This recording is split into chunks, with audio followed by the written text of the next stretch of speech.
જય દ્વારકાધીશ બધા કેમ છો મજામાં મારા બ્લોગમાં તમારા બધાનું સ્વાગત છે દિલથી તમને બધાનું સ્વાગત કરું છું તો આજે તો સવારમાં એક એવી બેડ ન્યૂઝ મળી છે કે ના પૂછો વાત હું મૈત્રીને સવારે મૈત્રી જ્યારે સ્કૂલ જતી હતી ત્યારે જ મને આ બેડ ન્યૂઝ આપી ગઈ કે પ્રાચી તારા મોબાઈલમાં ડિસ્પ્લેનો થોડો પ્રોબ્લેમ થયો છે તો જુઓ તમે પણ અરે લાઈન કાલે મમ્મી એટલે કેવું થયું કાલે મમ્મીએ મૈત્રીને મોબાઈલ આપતી હતી ને એના પહેલાં મારો મોબાઈલ પછડાયો હતો તો કાલે કશું જ ના થયું પણ આજે સવારે મૈત્રીએ જ્યારે મોબાઈલ લીધો ને ત્યારે આવી ઊભી પટ્ટી આવી ગઈ હતી તો થોડો ડિસ્પ્લેનો જ પ્રોબ્લેમ હશે ખબર નહીં હવે જ્યારે બજાર જઈએ ને બતાવીએ ત્યારે ખબર પડે ચલો હવે આ મોબાઈલનું શું થશે કંઈ ખબર નહીં પડતી મમ્મીને પૂછવું પડશે મમ્મી આનું શું કરીશું મમ્મીનો મોબાઈલ લઈ આપે છે કે આ મોબાઈલને રિપેર કરી આપે છે તે તમે મારા બ્લોગમાં જોતા રહેજો પછી મૈત્રી અને ભાઈ બંને સ્કૂલેથી આવી જાય છે બધા જમી લે છે અને પછી ભાઈ કંઈક કરતો હોય છે સાફ સફાઈ અને મૈત્રી એના પર ગુસ્સે થાય છે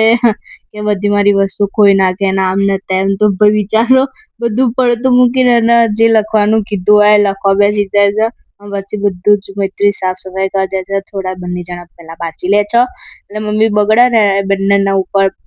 એના પહેલા એ બે જણા છૂટા પડી જાય ખબર કે મમ્મી બગડશે ને તો કોઈનું નહીં આવે અને પછી થોડી વાર આરામ કરી લઈએ છીએ ને આરામ કરી લીધા બાદ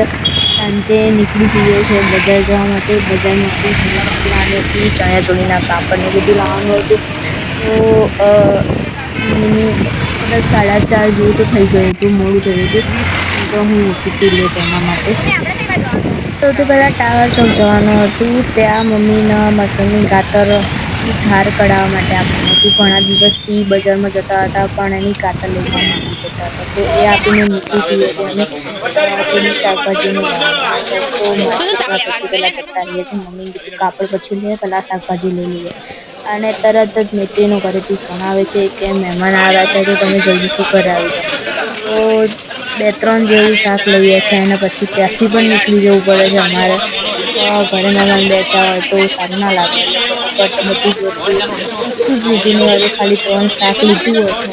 અને કાતર લેવા પણ અમે રહેતા નથી અને ત્યાંથી નીકળી જઈએ છીએ બધું જ ત્યાં બધું બાકી રાખીને ત્યાંથી નીકળી જઈએ ઘરે આવવા માટે વરસાદના કારણે બધા શાકનો ભાવ વધી ગયો છે કયું શાક લેવું એ જ ખબર નથી પડતી બધું 40-50 રૂપિયા 250 થઈ ગયું છે 500નો પણ ભાવ હવે તો રહ્યો જ નથી તો પણ 2-3 જેવું શાક લીધું મમ્મીએ અને પછી ત્યાંથી નીકળી ગયા હતા જલ્દી આવવા માટે તો બધો જ સામાન ડિક્કીમાં મૂકી દીધો કાતર લેવાની હતી પણ કાતર લેવા રહ્યા નહીં ગાઈઝ હું હમણાં જ ટ્યુશનથી આવી અને ટ્યુશનથી આવીને તરત જ લેસન કરવા બેસી ગઈ છું અને ઘણું બધું લેસન હતું તો હું લેસન જ કરું છું હજુ પણ ઘણા બધા સબ્જેક્ટનું લખવાનું છે અને હવે પ્રાચી મેગી બનાવવાની તૈયારી કરી રહી છે તો એના માટે મેગી લેવા ગઈ અને મેગી લઈને આવીને મેગી બનાવશે અને પછી અમે બધા બેસીને મેગી ખાઈશું આજ તો મસ્ત મેગી બનાવવાની છે મસાલો બી રેડી કરી દીધો ચીઝ રેડી કરી દીધું મમ્મી વાસણ ઘસે છે ને એના એમના ભાઈનો ને એમનો કોલ ચાલે છે એક બાજુ મમ્મી મૂકી દીધું ખાવાનું નહોતું એટલે અને મારી મૈત્રી બેન તો ભણે છે એના બિચારીને રોજ સ્કૂલ જાય તો એ બહુ જ લેસન છો